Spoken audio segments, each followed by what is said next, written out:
سمعت عن الاناديل؟ سمعت عنها. جربتوه؟ اه شفناها. طبعا انا لسه جاي امبارح. احسن مبسوط.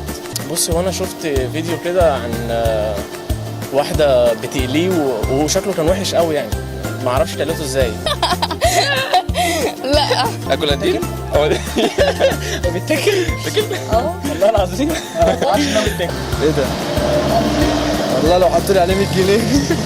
هو الصراحه الشعب المصري بياكل اي حاجه، يعني الشعب بياكل كرشه مش طبيعي، ياكل اي نيله يعني عادي، ياكل الكرشه ده ياكل اي حاجه، مش بايده ياكلنا احنا. الشعب قرب يقلب زومبي.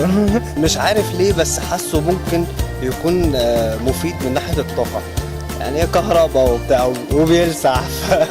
يعني مثلا يجمع شويه اناديل كده. اطفال بقى، في اطفال اصلا سن مثلا من 5 سنين، ده سن رخم، نخليه يلعب بيهم. ممكن نغني الاناديل مثلا، كنا دايما عكس بعض. ارفع ايدك فوق. ديسباسيتو.